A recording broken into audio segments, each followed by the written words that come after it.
Hi, welcome to my kitchen. I'm Mimi Kirk. I was voted the sexiest vegetarian over 50, and I'm 72.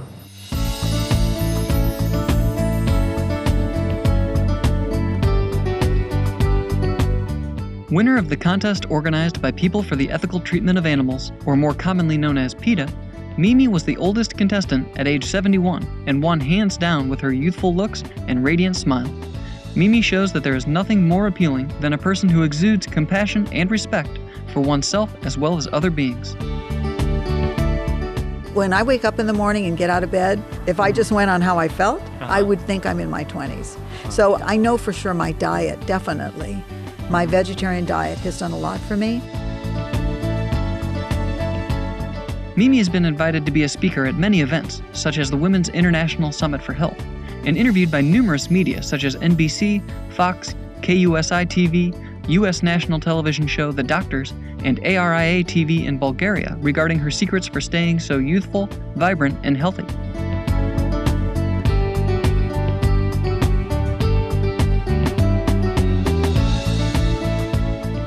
Every day I get tons of email and people tell me I've inspired them to change their diet. Hundreds and hundreds and hundreds, every week. Today on Vegetarianism, the Noble Way of Living, we join Miss Mimi Kirk for the first of a two-part special to learn how to make another exquisite raw vegan dish that might possibly have you staying young and healthy forever. And I'm going to show you how to make a fantastic raw lasagna today. No animals were harmed in the making of this lasagna, and no oven was turned on, which I'm thrilled because it's really hot here today. So first I'm going to show you what ingredients I use. We have a nut cheese. I'm going to make one with cashews. This one's made with macadamia nuts. It's got probiotics in it. It's a fantastic cheese. It could be used for many things, but it's going to be one of the layers of our zucchini. We have a fantastic red sauce that I love. This is my Italian pasta sauce. I make it with these beautiful heirloom tomatoes and some sun-dried tomatoes that have been soaked, and a lot of herbs in here, and a little spice if you like a little pepperoncini. We have a beautiful pesto. It's made with walnuts and pine nuts, and it's just fantastic. That goes on another layer. So this is going to be a 3 or 4 layer lasagna. We'll have to see how it stacks up on our plate. A few other things I like to add on the layers are capers. These are not raw, but I think they're pretty good and they give a great flavor to the lasagna. And some raw olives, and I've chopped up a few in here. These are raw and they're really delicious. They have a very good flavor. I also make this beautiful Parmesan cheese. It's made with cashew nuts, salt, and garlic, and it tastes just like Parmesan cheese. You can use it on anything. And then I have some marinated mushrooms. I like to use portobello. We're going to just do a little of those on the layer. They're marinated with a little tamari or a little namasoyu. And then to top it all off, these are heirloom tomatoes. They happen to be from my garden. And they have just a little garlic and oil and basil in here. This is the star of the show, the zucchini. And I'm going to show you how to slice the zucchini, and we're going to just put a little salt on it. I have some strips already made up. Let me show you how beautiful. Look at that. I peel my zucchini. You can leave the greens on, but I peel it because when it's finished, it kind of looks more like lasagna noodles. So I have some in here with a little salt on it, but I want to show you how to use the mandolin. And this is a really handy tool. And they're very sharp, so you have to be very careful with them. And you can adjust. I have this at just the way I like this slice. I usually do the first slice, a couple slices, like this. And then I'm going to peel the rest of this, just a few peels on this to take that off. I'm going to show you how beautiful these slices are and how delicious they are. You can use this mandolin for a lot of things. You can use sweet potatoes or slice all kinds of things on it. And I don't want to keep my hand here the whole time, so I'm going to put this holder on here. It's got little teeth in it, and you just push down, and then you can just run this through here. Look at those slices coming out. Look at this, beautiful. It looks like noodles. It looks just like lasagna noodles. No gluten, healthy for you, all the vitamins in it. Add this to my bowl right here. It's been salted, and just turn it a little bit. I just like to salt it. You can leave these even overnight and then kind of dry them off in the morning because the salt releases a lot of the liquid in here. Okay. So the next thing I'm going to do, I'm going to start showing you how to make the cheese, because the cheese can be done quickly or it could go overnight. You're going to learn a couple really interesting things today. I think this is one of the most fascinating things. This is Irish moss.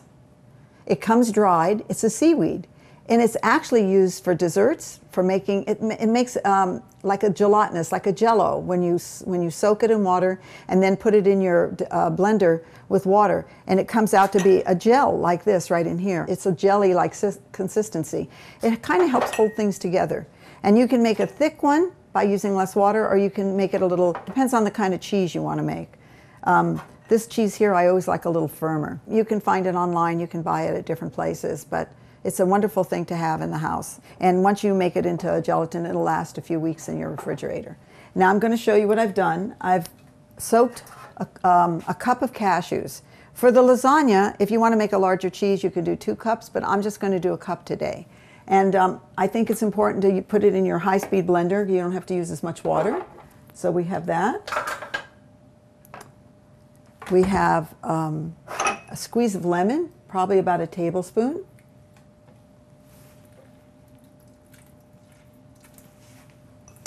I'm going to put a tablespoon or 2 of this in here.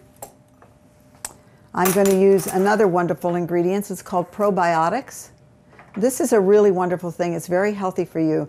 You know, in yogurts and stuff like that, you get this probiotics, and it gives you good bacteria in your body. And I'm just going to use a little bit of this. I like buying the refrigerated kind because I think it's alive this way. It has all the bacteria that you need. And I use this in cheeses, and I use this in fermenting anything I make. If I make coconut yogurt or anything I do, I like to use that. Okay, now all we're going to need is a little water in here to get the consistency we want. A couple nice turns of salt. And then we'll turn the blender on for a second. And you want this to be smooth. Okay, you're going to do that until it runs really nice and smooth, and you're going to get this kind of a little bit runnier consistency than you see here. This is a nice consistency when it's finished, but you'll see it's runny. You're going to leave this for 24 hours, so it gets to culture and ferment. That's what the probiotics does. It's going to culture this and ferment. So you want to line a strainer with a little piece of cheesecloth and a bowl underneath to hold the drippings. And so what we're going to do is drop this in here. You'll pour your liquid right into this. Then you're going to put a piece of cheesecloth on top, and you're going to weigh it down, and what's going to happen is the liquid is going to drain out of this. The whey, it's called, is going to drain out. You want to put just a little bit of whey, a nice little press there. Leave it 24 hours just on your kitchen counter so it's warm, and after that you can refrigerate it, and that makes that beautiful cheese. The next layer is going to be a pesto. It's one of my favorite things to make, and I actually use it for quite a few things, this pesto. Here we go. A little garlic. This is going to go in your food processor. This is 1 clove of garlic. You can use a little more if you like it garlicky. And then in here I have half a cup of nuts. I have 2 kinds of nuts. I'm using walnuts and I'm using pine nuts. And you can use all of one kind, or you can mix it like I do. So I'm going to put that in. And this salt I'm using, by the way, is pink Himalayan salt. It's the only thing I use, either this or Celtic sea salt. This is my favorite salt in the kitchen. And, you know, anytime I serve this lasagna dish, nobody believes it's a raw dish. They just love it. It's okay, so we want to crush that up a little bit. Then we're going to add 2 cups of basil. I picked this morning from the garden. And you just want to break them off the stems. Okay, so now we're going to make this pesto. And while you're doing that, you can add 2-3 tablespoons of olive oil. I just kind of look to see when it looks the right texture. That looks pretty good to me. There you go. That looks great. You can always add a little more olive oil to it, or a little more salt, whatever you need. You can have pesto in the refrigerator, which you can use for a lot of things. I stuff mushrooms with them and all kinds of great things. So here's our little wonderful pesto right here. Now, I don't have to clean this out because I'm going to make a red sauce, a red pasta sauce. And who doesn't like a little pesto in there, a little basil in there? First thing I'm going to do is put in these sun-dried tomatoes. They are soaked for about 20 minutes, depending. You know, it's really hard to tell about these tomatoes, but you do want them soft. You can see this is very pliable. So you want to keep it on the soft side. And I like to put these in first. And the reason why is because they chop up better that way. Give that a little whirl. And here are these beautiful tomatoes. There's nothing like an heirloom tomato to me. Look at this. This is the purple one. I just think they are so beautiful. This is what it looks like. They're just a beautiful thing. That was 2 cups of the sun-dried tomato, and now I'm putting in 2 cups of fresh chopped tomato. Also, I have 2 dates here with the pits taken out. These are medjool dates, and I love these. Just a little sweet with this is really good. Garlic, of course. What is an Italian dish without some garlic? That's a clove in there. You can use 2 if they're small. Now, here are my herbs. I have rosemary from the garden. I have some thyme from the garden. I have some sage from the garden and some marjoram from the garden. And you can use fresh if you like, or you can use packaged herbs. There's some good ones out on the market that are organic. I think are very nice. And I'm just going to sprinkle some in here. Everything's to your taste, by the way.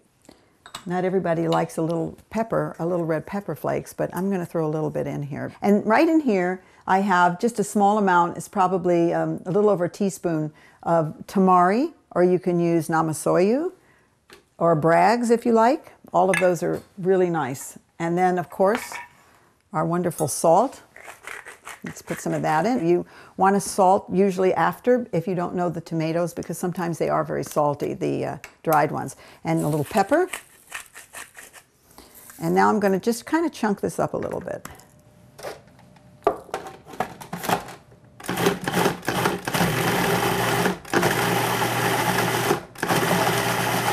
Let's see what we have here.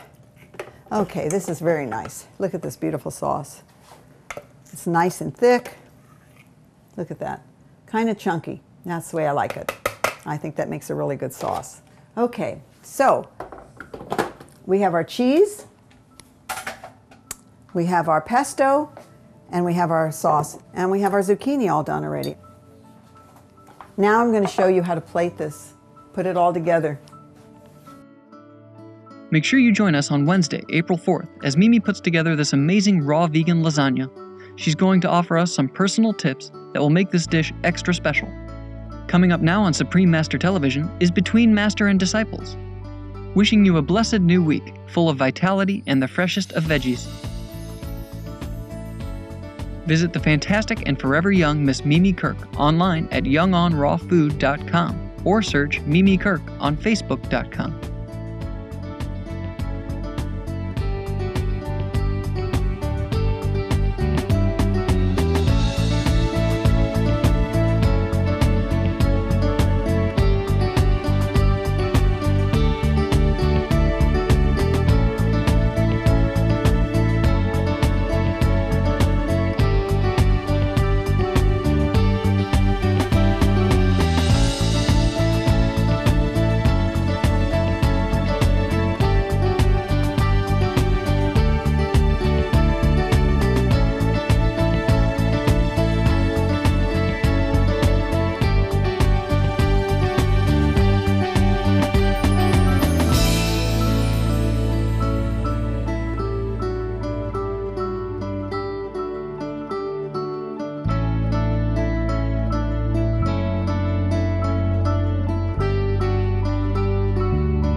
visit www.suprememastertv.com/VEG.